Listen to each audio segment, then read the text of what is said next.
अस्सलाम वालेकुम नाजरीन, उम्मीद है आप सब लोग खैरियत से हैं। मैं हूं आपका मेज़बान जाज़िब और आप सबको खुशामदीद। सबसे पहले मेरे चैनल को सब्सक्राइब कर दें, वीडियोस को लाइक एंड शेयर करें। मुझे अपना फीडबैक लाजमी दिया कीजिए कमेंट सेक्शन में। इसके साथ साथ आप मुझे फेसबुक, इंस्टा और टिकटॉक पर भी फॉलो कर सकते हैं। डिस्क्रिप्शन में लिंक्स अवेलेबल हैं। सैरस 3 EV which is an electric compact SUV Pakistan के अंदर रिसेंट कुछ टाइम से इसकी काफ़ी ज़्यादा हाइप रही है। सो पाकिस्तान में इसको Regal automobile industries limited on करते हैं, जबकि ये DFSK की प्रोडक्ट है। और अब से पहले DFSK की आपको ग्लोरी 580 प्रो मार्केट में मिलती थी। सो DFSK की मार्केट में ये पहली EV है, जबकि पाकिस्तान की ये पहली लोकली असेंबल्ड EV है। So from last 2 to 3 months इसकी CB यूनिट्स आपको पाकिस्तान की मार्केट में मिलते हैं, जिसकी जो प्राइस टैग था वो तकरीबन 10 to 11 मिलियन के इन बिटवीन था। सो वहाँ पे रीगल ऑटोमोबाइल्स ने अनाउंसमेंट की थी कि इसके CKD यूनिट्स भी पाकिस्तान की मार्केट में लॉन्च किए जाएंगे। तो खैर उसकी प्राइस अनाउंसमेंट्स भी की गई थी और उसकी जो बुकिंग थी उसकी भी अनाउंसमेंट की गई थी। सो अभी रिसेंटली ही रीगल ऑटोमोबाइल्स की तरफ से एक और अनाउंसमेंट की गई है, जिसमें सैरस 3 की जो प्राइस है उसके अंदर तकरीबन 8,09,000 की रिडक्शन की गई है। सो रिडक्शन से जो पहले सैरस 3 की प्राइस थी वो 91,99,000 थी। सो आफ्टर रिडक्शन जो अब प्राइस है वो 83,90,000 है। और इसके साथ साथ जो इसकी बुकिंग अमाउंट है, पहले इसकी 3 लाख से बुकिंग हो रही थी, तो अब आप इसकी 2,50,000 से बुकिंग कर सकते हैं। तो इसमें 50,000 यहाँ पे भी कम किया गया है। और इसकी अगर आप अभी बुकिंग करवाते हैं तो इसकी जो डिलीवरी का कहा जा रहा है वो अप्रैल 2024 का कहा जा रहा है। सो अब यहाँ पे जो इसके अंदर जो प्राइस रिडक्शन की गई है, इसका अगर जो ओवरऑल रीज़न बताया जा रहा है वो ये कहा जा रहा है कि अगेंस्ट US डॉलर जो पाकिस्तानी रुपये की इम्प्रूवमेंट है और उसके साथ साथ जो ड्यूटीज़ और लेवीज़ हैं उनके अंदर कुछ एडजस्टमेंट्स की गई हैं, जिसके बाद ये प्राइस रिडक्शन का डिसीजन लिया गया। सो खैर यहाँ पे अगर मैं मार्केट देखूँ तो सैरस 3 को एज अ बजट EV या फिर इसको एक एज अ अफोर्डेबल EV इसको मार्केट किया जा रहा है। और खैर यहाँ पे सबका अपना एक पॉइंट ऑफ व्यू है, मेरा भी खैर अपना एक पॉइंट ऑफ व्यू है और आप एग्री कर सकते हैं, डिसएग्री भी कर सकते हैं। लेकिन मेरा ख्याल है कि अब यहाँ पे बेशक इसके अंदर प्राइस जो है वो रिड्यूस की गई है, बट स्टिल अभी भी जो प्राइस टैग है तो यहाँ पे जो अभी भी आप जैसे बजट EV है इसको अफोर्डेबिलिटी पॉइंट ऑफ व्यू से देखें तो ये चीज़ मुझे अभी भी यहाँ पे नज़र नहीं आती। अलबत्ता अगर आप इसको कंपैरेटिवली MG ZS देखें जो इसका डायरेक्ट कंपैरेटर बनता है तो फिर शायद मैं इसको कह सकता हूँ कि ये उससे ज़्यादा अफोर्डेबल है, but still as a entry level EV मेरा ख्याल है यहाँ पे मज़ीद जो अफोर्डेबिलिटी पॉइंट ऑफ व्यू से देखें तो यहाँ पे मज़ीद इम्प्रूवमेंट्स की जा सकती हैं।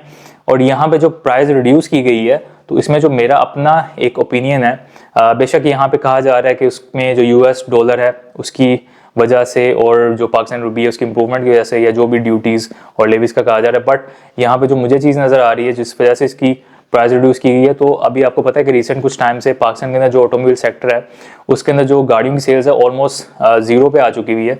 और इस चीज़ को भी कंपनीज जो हैं वो असेस कर रही हैं, जो भी इस तरह के इसके साथ रिलेटेड फैक्टर्स हैं उनको देखा जा रहा है। तो सैरस 3 के सिनेरियो में भी जो कंपनीज हैं इस चीज़ को, इन सारे फैक्टर्स को देख रही हैं और एक ऐसे टाइम के अंदर जहाँ पे गाड़ियों की सेल्स ऑलमोस्ट डेड है और वहाँ पे आप एक नई प्रोडक्ट को मार्केट के अंदर इंट्रोड्यूस कर रहे हैं, तो इस चीज़ के अंदर जो सबसे बड़ा किसी भी कंपनी के लिए कंसर्न होगा वो इस चीज़ के पे होगा कि उसको मार्केट्स के रिस्पॉन्स अच्छा मिल सके, उसको मार्केट एडेप्टेशन अच्छी मिल सके।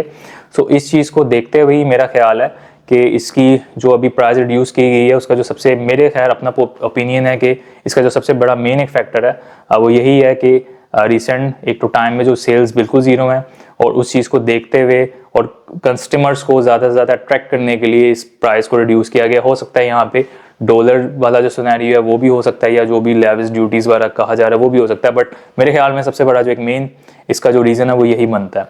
इसके बाद इसके हम अफोर्डेबिलिटी पे आते हैं। अगेन अगर आप चाहते हैं कि मार्केट के अंदर आपको एक अच्छा रिस्पॉन्स मिले और कंज्यूमर मार्केट से भी आपको अच्छा रिस्पॉन्स मिले, ज़्यादा से ज़्यादा कस्टमर आपके अट्रैक्ट हो, तो उसके लिए आपको इसकी अफोर्डेबिलिटी पे भी देखना पड़ेगा।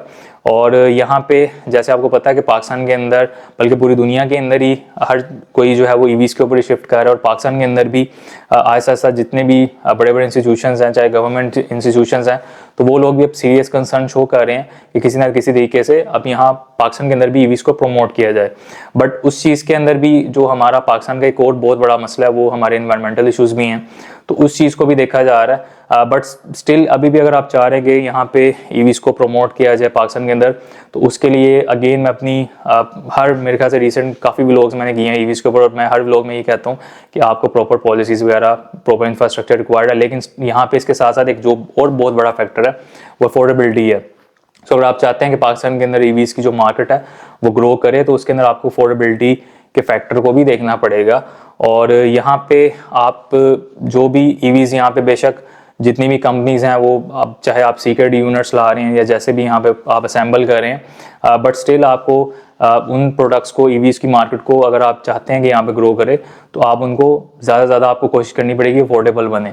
और उसको आप अफोर्डेबिलिटी की तरफ आप अफोर्डेबल कैसे कर सकते हैं, उसके लिए आप उन प्रोडक्ट्स को खुद यहाँ पे पाकिस्तान के अंदर डेवलप करें, यहाँ पे खुद उनकी प्रोडक्शन करें और उनको ज़्यादा से ज़्यादा लोकलाइज करें। और उसके बाद ही आपको मार्केट, जो पाकिस्तान की ईवीज़ की मार्केट है, वो आपको ग्रो करती हुई नजर आएगी। और स्टिल अभी भी बहुत सारी कंपनीज़ हैं और मेजरली उनमें चाइनीज़ मैन्युफैक्चरर्स हैं बहुत सारे, जो अभी भी स्टिल 2024 के मिड तक पाकिस्तान की मार्केट में एंटर होने का वेट कर रहे हैं। लेकिन मेरे ख्याल से बेहतर है कि आप यहाँ पे अपनी प्रोडक्ट्स को मैन्युफैक्चर करें। इसके साथ फर्दर हम लोग चलते हैं साइरस 3 की डिटेल्स, उसकी स्पेक्स के ऊपर। तो सबसे पहले एक्सटीरियर में हमारे पास फ्रंट पे हेडलाइट्स आपको लो बीम प्रोजेक्टर और हाई बीम एलईडी के साथ मिलती हैं, प्लस आपको डीआरएल्स मिल जाते हैं। देन आपको बम्पर के अंदर भी डीआरएल्स मिल जाते हैं, जबकि इसके अंदर ग्रिल आपको नहीं मिलती फ्रंट पे, क्योंकि ये ईवी है। सो ग्रिल की जगह आपको एक कवर मिलता है जिसके ऊपर आपको ब्लू कलर के अंदर पैटर्न मिल जाता है। देन इसके अंदर आपको side view mirrors fully auto and retractable मिलते हैं और इसके अंदर आपको 360 डिग्री कैमरा एंगल भी होता है। और उसके बाद आपको रूफ रेल्स मिल जाती हैं। इसके साथ इस गाड़ी के अंदर आपको 18 इंचेस के अंदर लोए व्हील्स मिल जाते हैं। देन रेयर एंड के ऊपर आपको ब्रेक लैंप्स एलईडी में मिलते हैं, लावा पैटर्न है। उसके साथ आपको हेडलैम्प मिल जाता है, रेयर वाइपर है, स्पॉइलर है, शार्क फिन एंटीना है। फ्रंट और रेयर बम्पर्स के ऊपर आपको पार्किंग सेंसर्स मिल जाते हैं। इसके बाद हम लोग चलते हैं इस गाड़ी के इंटीरियर में। तो सबसे पहले हमारे पास मल्टीमीडिया कंट्रोल्स के साथ स्टीयरिंग व्हील मिलता है, प्लस इसमें आपको क्रूज कंट्रोल की ऑप्शन मिल जाती है। स्टीयरिंग व्हील आपको इसका टेलीस्कोपिक नहीं मिलता, अलबत्ता आप इसको 2 way up and down adjust कर सकते हैं। इंस्ट्रूमेंट क्लस्टर में आपके पास 10.25 इंचेस के अंदर एक डिस्प्ले मिलता है जिसके अंदर डे एंड नाइट विजन की ऑप्शन भी मिलती है आपको। देन अगेन 10.25 इंचेस के अंदर आपको एक फ्लोटिंग स्टाइल के अंदर इंफोटेनमेंट सिस्टम मिलता है जिसके अंदर आपको इस गाड़ी के सारे फीचर्स फंक्शंस मिल जाते हैं। उसके साथ इसके कंट्रोल्स आपको नीचे दिए गए हैं। देन आपको इसमें वायरलेस चार्जिंग मिल जाती है।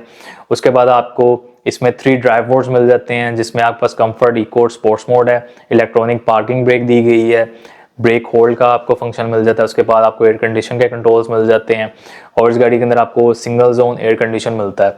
उसके बाद इसमें आपको फ्रंट और रेयर पैसेंजर्स के लिए आर्मरेस्ट भी दिए गए हैं। इसकी फ्रंट सीट्स आपको fully electric and 6 way adjustable मिलती हैं और हीटेड मिलती हैं।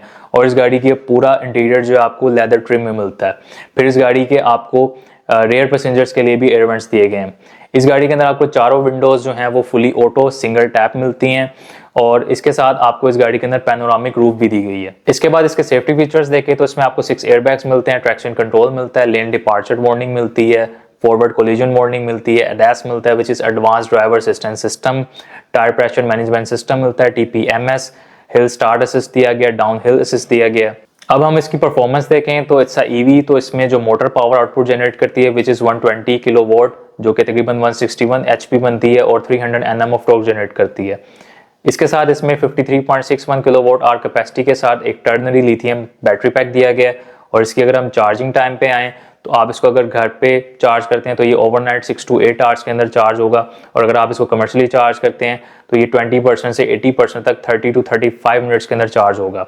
और सिंगल चार्ज के ऊपर जो इसकी रेंज आपको एज पर यूरोपियन कंडीशंस देखें तो ये आपको मोर देन 400 किलोमीटर्स तक रेंज देता है। सो पाकिस्तान की कंडीशन के हिसाब से आपको सिंगल चार्ज पे मैक्सिमम इसकी क्या रेंज मिलेगी, ये गाड़ी जब मार्केट में आएगी और जो भी कंज्यूमर एंड से इसका एक्सपीरियंस है, जो भी रिस्पॉन्स आएगा उसके बाद हम इस चीज़ को देखेंगे। अलबत्ता इसकी जो बैटरी लाइफ साइकिल है उसके पॉइंट ऑफ व्यू से भी कोई डिटेल्स अवेलेबल नहीं है। अगर मुझे कोई डिटेल मिलेगी तो मैं आपके साथ लाजमी शेयर करूँगा।